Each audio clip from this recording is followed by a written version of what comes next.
Okay, so let's begin. Hari ni kita nak belajar kita nak buat pasir pasal recombinant DNA, dan kita start dengan this one, which is the human insulin using recombinant DNA technology. So ini adalah application lah. Bila kita sebut pasal insulin, maka ini adalah yang 8.3 tu, which is the application. Confirm ada cDNA, confirm ada pasal plasmid. Okay, vector confirm dia akan gunakan plasmid punya, sebab kita dah tahu pasal insulin. So ingat, saya punya style, kalau boleh, kita nak buat sekarang adalah active retrieval based learning. Okay, maksudnya kita actively muntahkan balik apa yang kita dah store dekat dalam kita punya otak. Cuba try dulu. Walaupun awak tak biasa, awak cuba try dulu, sebab dekat sekolah awak dah terbiasa dengan yang macam biasa awak buat, dan SPM awak dapat macam tu. So if you think it is good enough, then carry on. Tapi kalau you rasa you can go further, try apa yang saya suggest ni, which is jangan tengok nota kalau boleh. Okay, kalau boleh jangan tengok nota. If you really stuck, then tak apalah tengok nota. Okay, if you really stuck, tengok nota, but then lepas jawab tu, awak baca balik soalan tu dan awak try ingat balik tanpa tengok jawapan awak. Okay, try ingat balik tanpa tengok jawapan awak. Lepas tu baru buka balik tengok jawapan tersebut. Okay, so itu yang kita boleh panggil dia sebagai active retrieval based, di mana kita tengok soalan, kita try muntahkan dulu, tak dapat baru kita tengok. Okay, dan sampailah kita cuba lagi sekali. Kalau dapat muntahkan balik, itu maksudnya awak dah berjaya lah. Kalau tak berjaya, maksudnya awak kena cuba lagi, ulang lagi. Right? So here, the first question is this one. Figure 2 show part of the stages in synthesis of human insulin using recombinant DNA technology. Okay, so study style dia jangan tengok nota. Yang kedua adalah jangan dengar dulu apa saya punya jawapan. Okay, so awak boleh stopkan dulu, lepas tu baru carry on. Okay, at any point of this video, you can stop it first and then baru tengok jawapan. So anyway, A, identify molecule X and Y. So the molecule X will give you cDNA. Okay, the molecule X will then give you a molecule known as cDNA, and of course this cDNA mesti double-stranded. Sebab DNA mesti double-stranded, tak boleh satu strand sahaja. And then you tambah lagi sticky end, and then you mix them together, and then baru dapat you punya recombinant DNA. Manakala Y ni pula, you treat them with the same restriction enzyme so that it will produce the same sticky end. Okay, it will produce the same sticky end as the cDNA yang telah awak buat tu. So apakah itu Y? Apakah itu X dan apakah itu Y? So jawapan dia, boleh stop sekarang atau you boleh carry on.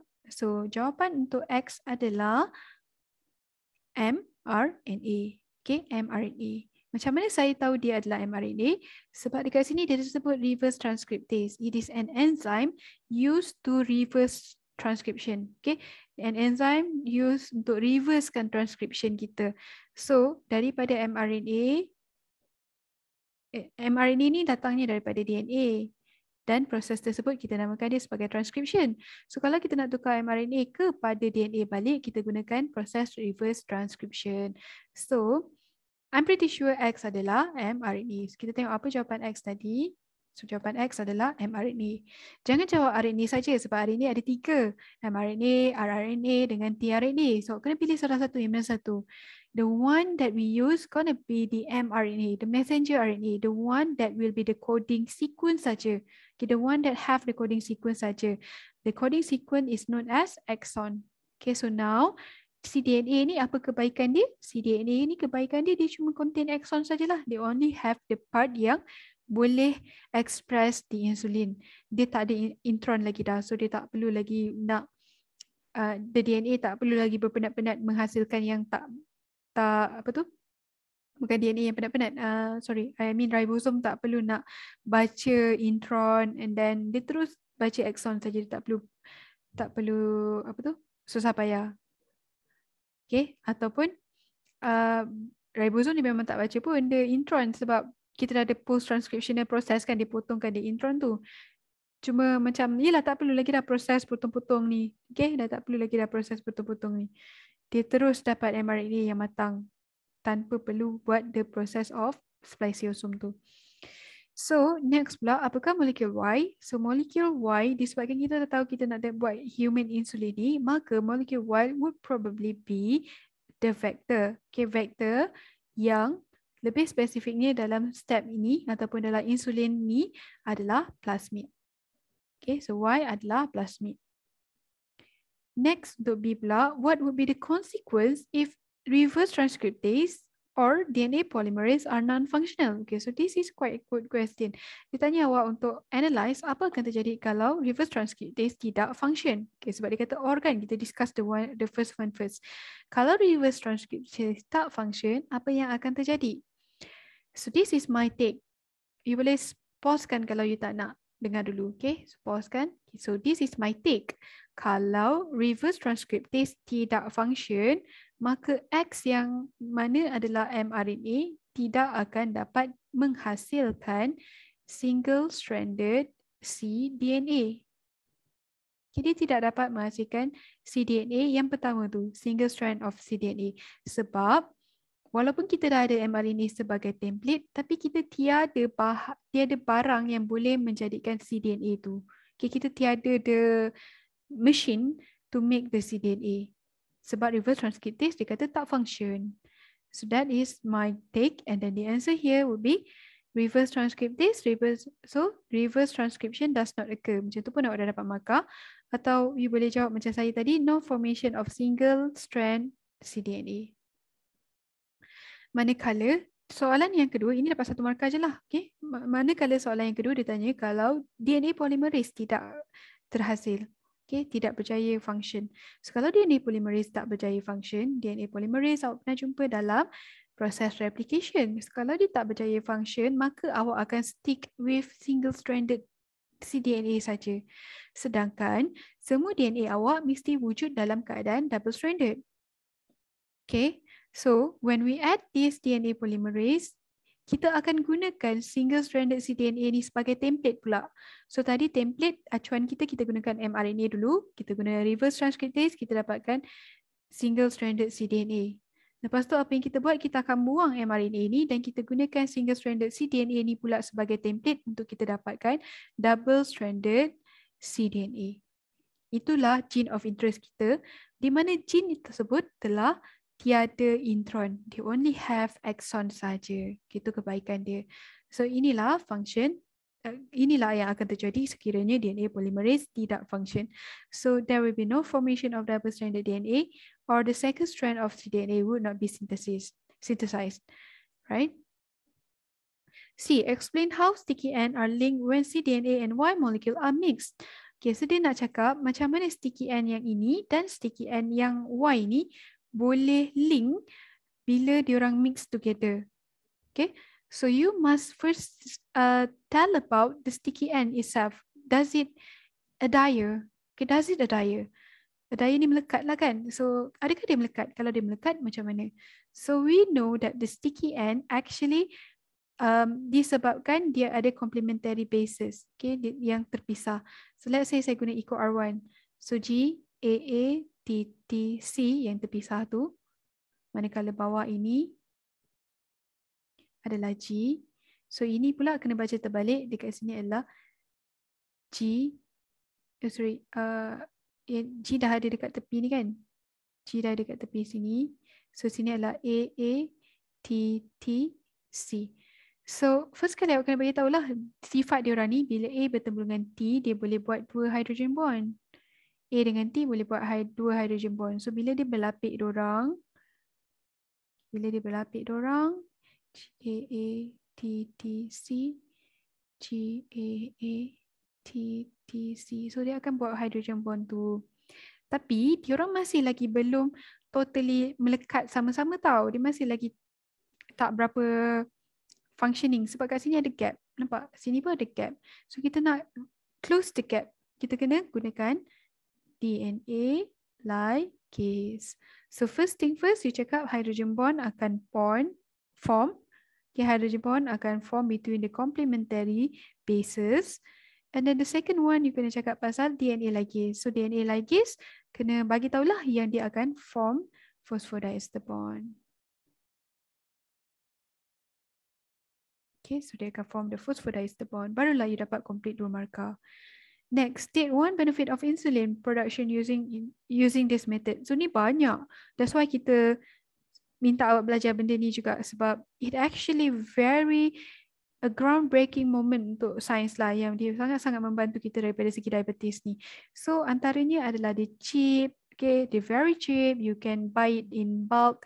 Tapi dekat Amerika mahal ni tau. Kita untung sebab kita dekat Malaysia, kita boleh, especially kalau you kerja kerajaan, you akan dapat discount sikit, murah sikit dekat hospital tu. Tapi kalau medical dekat US, cubalah baca, memang susah nak survive, okay, sebab dia sangat mahal. Unless you have insurance and or you are orang kaya.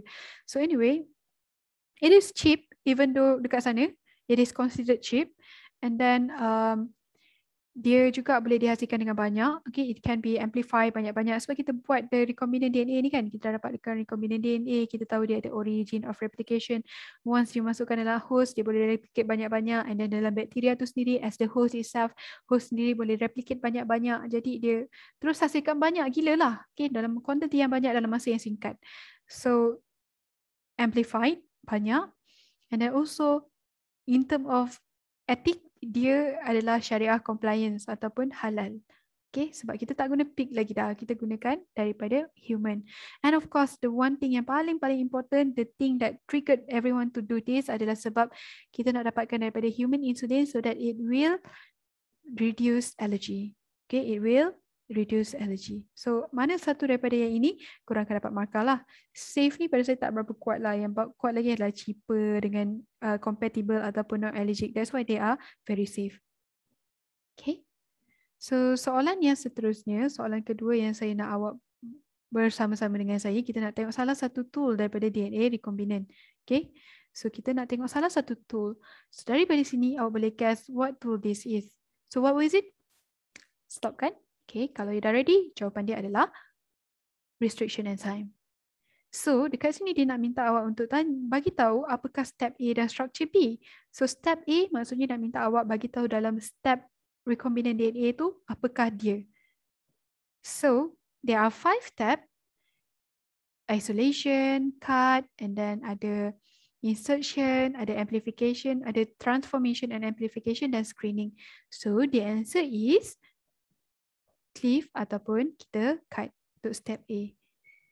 Now you need to give the nama for the structure B. So structure B ni awak nampak dia telah produce N. And what kind of N is it? So, jawapan dia adalah sticky N. Okay. What is the type of enzyme involved in step A? So untuk this enzyme kita tahu jawapan dia adalah restriction enzyme kan, sebab dia lah penggunting. Okay, enzyme yang cut. Tapi dekat dalam soalan ni dia dah bagi tahu awak secara spesifik dekat mana yang dia akan gunting. Okay, dekat mana yang dia akan gunting. So daripada apa yang kita nampak, dia gunting dekat sini. Sorry. Dekat sini antara G dengan A, dan ni antara G dengan A kat sini. So that's why G tertinggal dekat bawah ni, dan G dekat bawah ni pun tertinggal juga. So tinggal macam ni lah dapat sticky N ni. Dan if you're good enough, and untuk selamat lah sebenarnya, memang kena hafal pun kan. SMAR1, BAM-H1, and then ECO R1. So supposedly awak dah tahu ini apa. So jawapan dia adalah antara BAM-H1 dengan ECO R1, which is yang akan produce sticky N. So the exact jawapan would be, boleh stopkan dulu.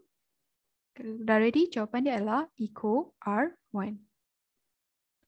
However, since the soalan ni adalah what is the type of enzyme, okay, dia bukan tanya macam what is the enzyme terus, dia minta the type of enzyme. Okay, so jawapan you boleh juga you nak jawab restriction enzyme ataupun you nak jawab the endonuclease pun dibagi markah if I'm not mistaken, sebab ini adalah bersifat lebih general soalan dia. But if you nak selamat, you letak ECO R1 kurungkan restriction enzyme.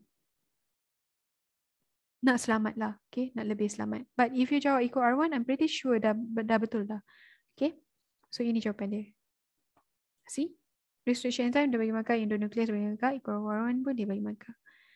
Right, next one, dia minta you untuk explain how the enzyme act in producing structure B.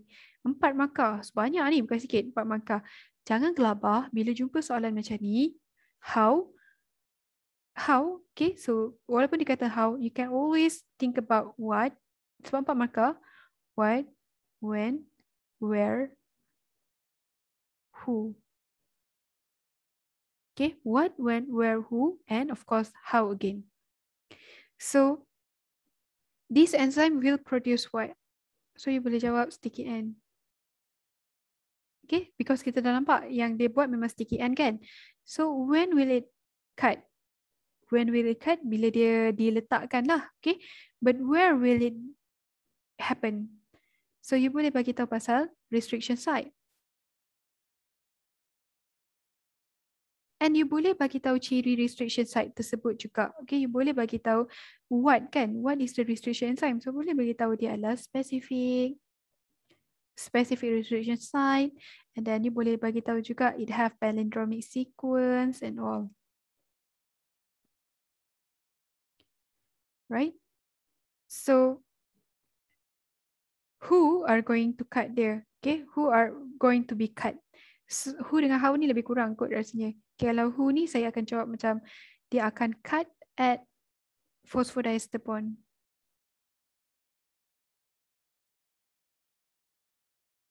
Okay, dia akan cut at the phosphodiester bond. So, how? How pun sama, dia akan cut at the phosphodiester bond. So, inilah jawapan kita. So, kita tengok dapat tak semua markah. Right, so to generate sticky end, dapat markah tadi. And then breaking the hard phosphodiester bond, dapat markah. And then palindromic sequence, restriction site, dapat markah. And then, okay, so markah yang untuk keempat ni, yang dia minta awak kat mana lah. Okay, dekat mana dia akan cut dia. So daripada apa yang awak nampak, dia cut in between the G dengan A. Ni pula in between G dengan A. So I'm sorry sebab saya tak bagi tahu you secara detail tadi sebab saya lupa pula dia referkan kepada soalan ni. So bila dah dapat soalan yang spesifik, you can answer toward it dengan lebih spesifik lah. So how tu yang ni lah tadi, dia cut antara G dengan A. Okay, there's phosphodiester bond between the G dengan A. Right, and then dikata dekat sini soalan seterusnya, state another type of end that can be produced ataupun that can be formed. So ada dua mode of production je yang boleh hasilkan oleh restriction enzyme ni. Yang pertama adalah sticky end. Yang kedua adalah, so ni jawapan saya, kalau nak stop dulu boleh stop dulu. Jawapan dia adalah blunt end. So ini jawapan dia, blunt end. Next, E, dia tanya, state the modifying enzyme involved in the subsequent step and how it works. So ada dua markah. So markah yang pertama would be what the step is. Dan markah yang kedua adalah how. So dia kata subsequent step tu maksudnya step seterusnya. Sekarang kita dah kat step yang mana? Ya, step A tu kan, cut and cleave. So yang seterusnya adalah mix. Mix pula. Insertion. So how you gonna do it? Okay, how you gonna insert it? Maka you kena mixkan them and then you tambah DNA ligase. So tulis ni semua tak ada masalah, you takkan hilang markah sebenarnya. Okay, so see nampak dia adalah proses. Dia tak bagi tahu pula ni. You must first state. Oh sorry, saya yang salah ni. Bukan state the process. State the modifying enzyme. Okay, so the DNA, the modifying enzyme will be the DNA ligase lah.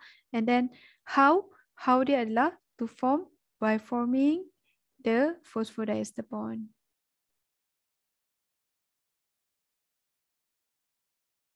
Cikgu baca pun tak betul lah. And then next, give two characteristic of plasmid as a cloning vector. Okay, so ini antara benda yang awak kena hafal. Kenapa plasmid tu bagus sebagai cloning vector?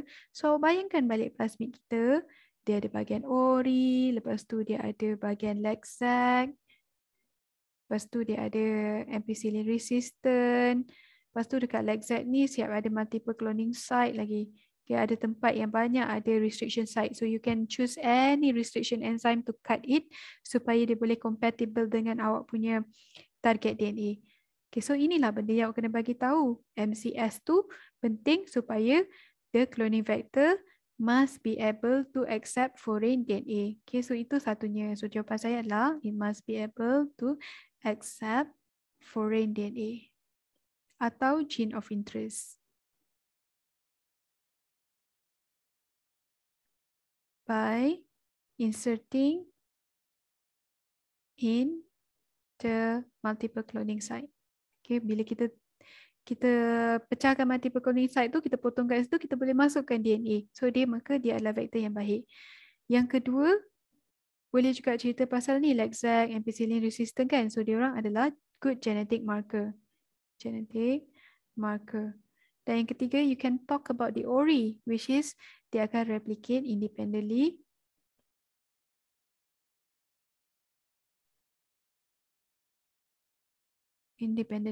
So mana-mana dua awak dah dapat markah. So check apakah markah yang diberikan dekat sini. Okay, first able to accept foreign DNA. Sebab saya pun akan buat yang ni dulu sebab ini paling penting. Kalau you tak buat yang ni dulu, you takkan dapat recombinant DNA awak. Awak nak gabungkan DNA yang awak nak dengan plasmid. So of course it must, the plasmid, the vector, it must be able to accept DNA yang awak nak tu. Kalau tak, sia-sia je awak buat. Okay, next adalah dia ada able to replicate freely in the host. The next marker yang dapat ada selectable marker gene. Okay, atau dia ada genetic marker yang selectable. Okay, next, explain the characteristic of E. coli as host cell. So, ini kata nak minta awak bagi tahu apa characteristic of host cell je lah. Okay, ada 4 markah. So, apa kita nak tulis? Biasanya lebih kurang sama characteristic of host cell ni dengan the vector. So, you just tukar ayat je. Able to accept rDNA. Okay, bila dia dah accept, dia mesti able to retain. Okay, retain rDNA. Jangan sampai dia musnahkan pula the DNA. rDNA yang pernah awak buat tadi. So, bila dia dah dapat accept and retain, apa tugas dia pula? Kenapa host tu kena ambil pula kan? So, host tu mesti able to express your rDNA. Dan last kali, able to accept, able to retain. Of course, dia mesti able to amplify lah. Perbanyakkan diri dia. Just like macam kita buat dekat dalam yang vector tu. Okay, so dia kena banyakkan diri. Dapat tak saya 4 markah kat sini? So kita tengok First kali, able to accept recombinant DNA. Yes, I got that. And then dia kata able to maintain recombinant from one another. So yes, I got that as well. And then dia cakap express the gene.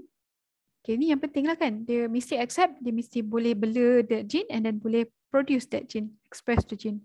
Dan last kali, yang ni saya tak pasti. Yes, able to produce in the large quantities. Okay, so that's it for this lot. Thank you guys for listening. I hope you guys have good markah. Kalau tak berjaya, dapatkan markah yang baik, awak try padam balik ataupun try, macam saya cakap tadi lah, tips dia. Okay, awak tutup jawapan, try ingat balik apa jawapan dia. Okay, thank you guys. Assalamualaikum.